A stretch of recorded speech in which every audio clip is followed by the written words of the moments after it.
Last week, I gave you all a fair warning. We had a sermon last week.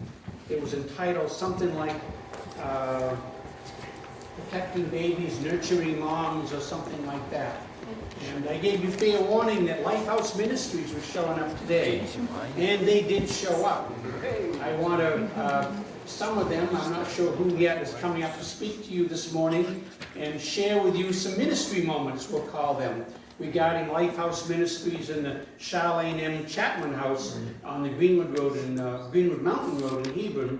But I want them to all stand where they are, and I want to introduce Paul and his wife Rachel, and then Rich and his wife Cheryl, and they are some of the people behind this ministry. So we want to welcome them this morning. And I'm going to turn the floor over to them.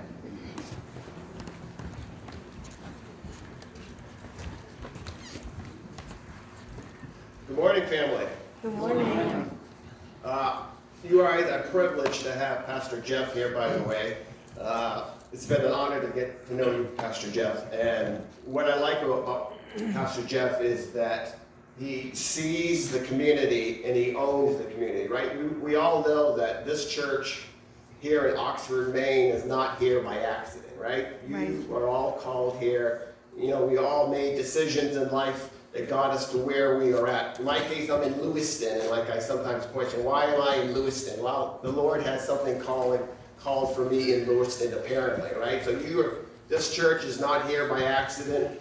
And it's just great to see that, you know, a church really is called to support the community that you're in. And I see that in Jeff all the time, and that he sees Oxford, Maine is really your mission field, right? I know you have some that are going out to different countries, but you know your first mission field is Oxford, Maine. You know that there's people here in Oxford, Maine that need to know the Word of God. They need to see the compassion of the Lord, and they're right here outside our doors. So it's great to see that you folks are doing that. And in many ways, that has been the origin of Lifehouse Maine. So so we are excited to be here. Lifehouse Maine has only been around this is our third year. It all started in many ways what you folks are doing, just seeing a need in the community and looking over our shoulder and seeing if somebody else is doing it, only to find out that no, maybe it's us that we should be looking at. And we became aware of many young ladies that found themselves expecting a child. They were visiting pregnancy centers here in Maine. Thank God for our pregnancy centers, by the way. For example, CareNet of Maine and Mid-Coast Maine in Brunswick is one of those pregnancy centers that we are affiliated with. They provide diapers, ultrasounds, just anything that those young moms off the street need to support their newborn.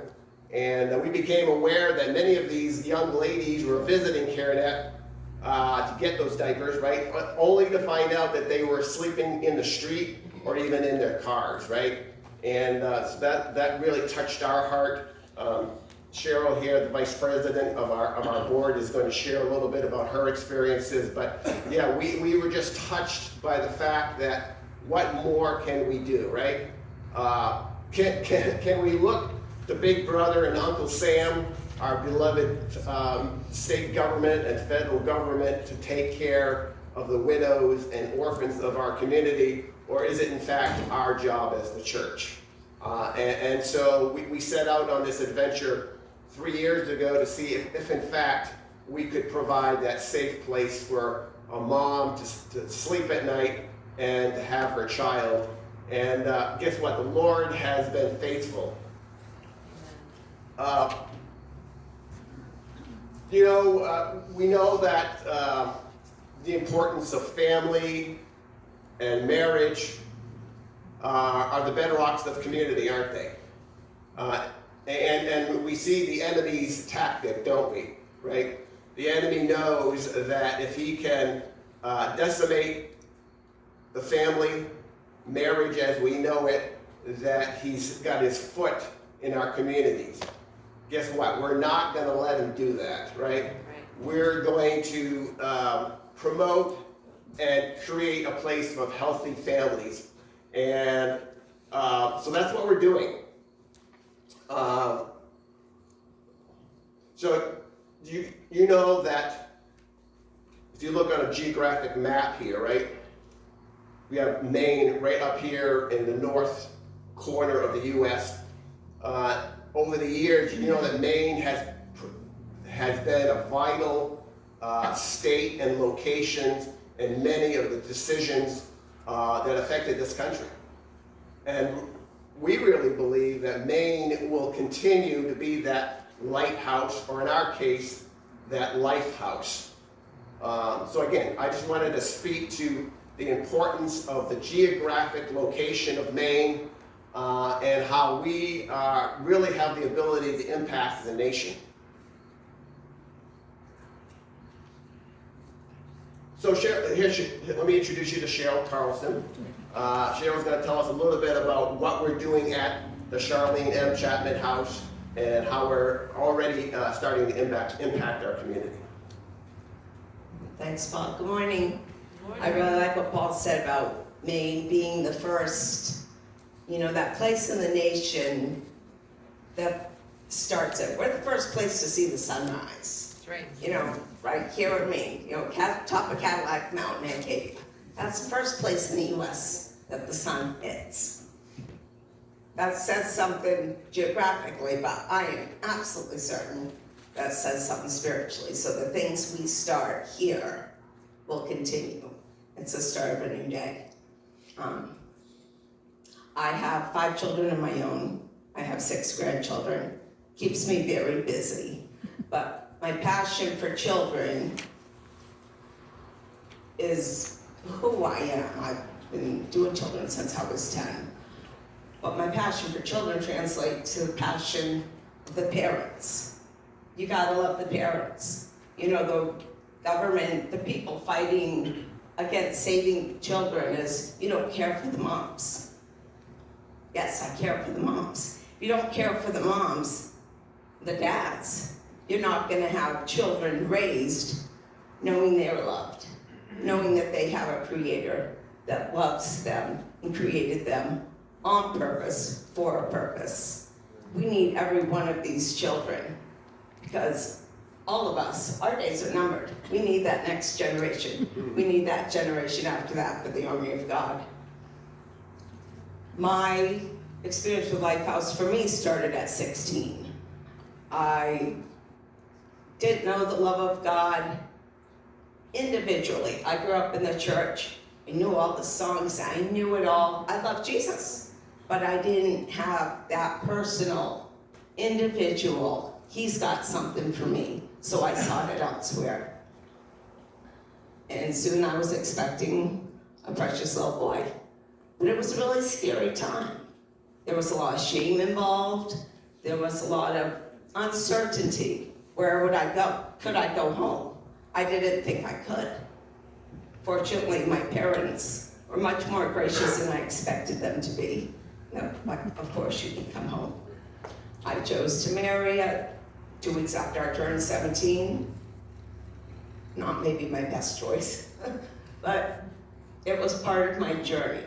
But the fear and the unknown that I experienced at that time, even at that time, I didn't want anyone else to have to experience not knowing they'd have a place to go if they were expecting a baby. I mean, teenagers today go up to like 30 or something. But they're couch surfing, they're staying with a buddy, they're staying with a friend. The second you find out you're pregnant, your life has changed.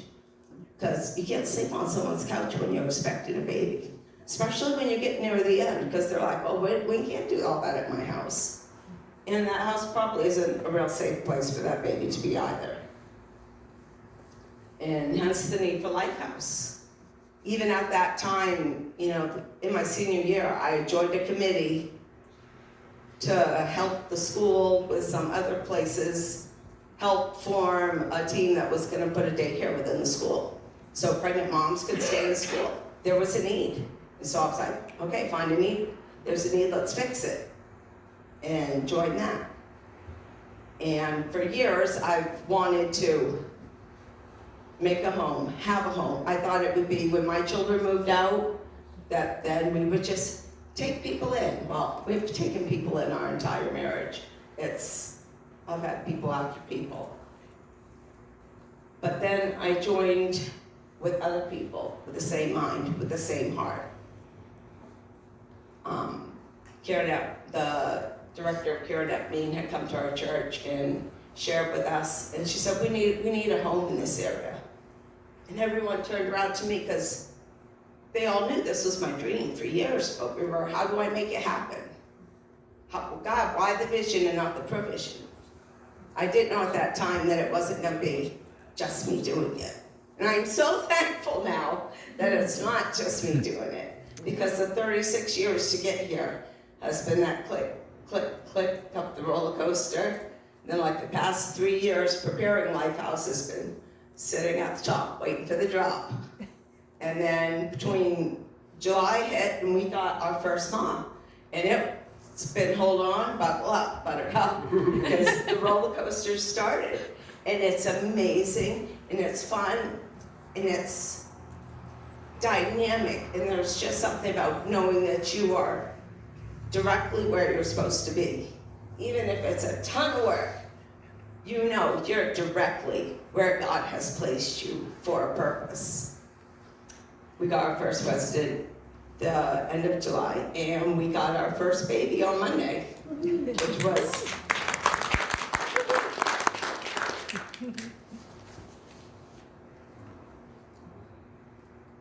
which was that dream fulfilled. You know, we made a safe place for this mom to be.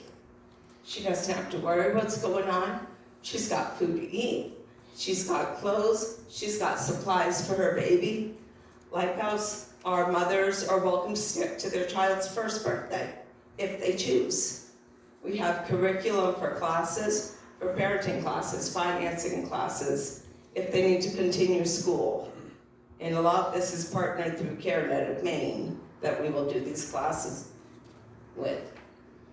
But as we all know in our life, that's why we're all here, Jesus is a lighthouse for our life. He was the light that shined on us in the storms, in the darkness, and brought us into the safe place.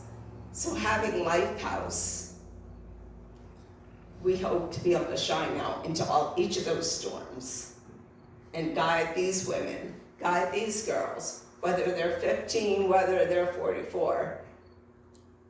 Bring them in, love them, help them love their baby, help them know the love of God, where they are is where they're supposed to be, that they have a place and a purpose, and that through this, they can begin the healing process in their journey, and they can then take that light that's now inside them, and it will shine even further.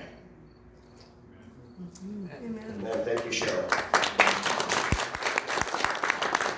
So just to give you a little more specifics, as Pastor mentioned, so we were able to acquire what used to be the Greenwood Mountain Road Inn in Hebron.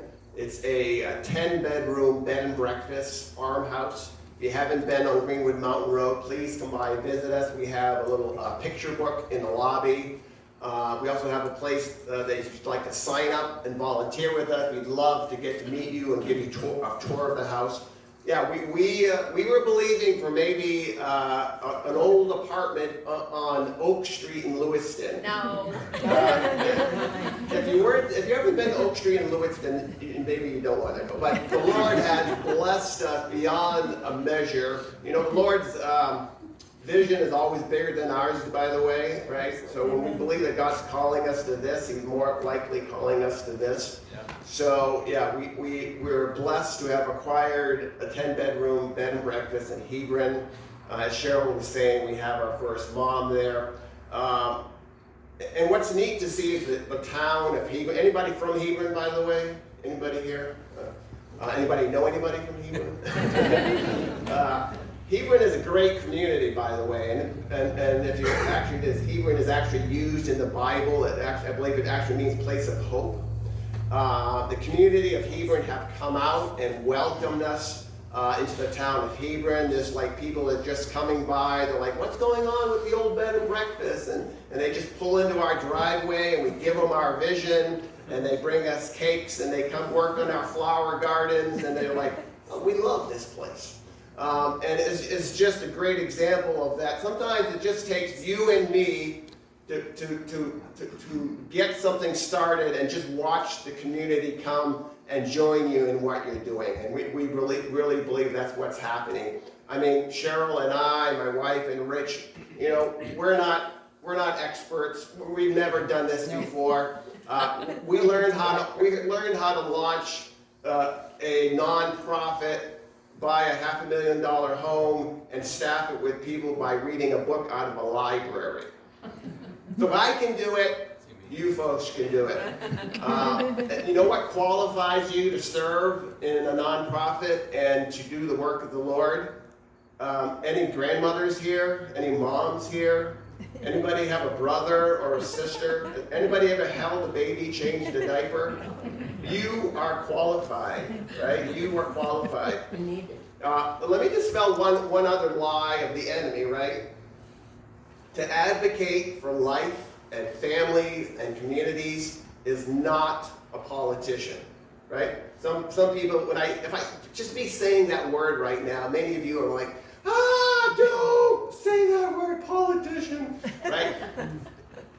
We impact community, right? We are qualified to impact the families and the communities, right? You don't have to run for office. You don't have to be a board member. You don't have to be on your town selectmen, though I would encourage you to do that, by the way. Change your community. But it's simply by we know what is right. We know the benefits of family. We know that we are qualified to impact our community. So that's how we started.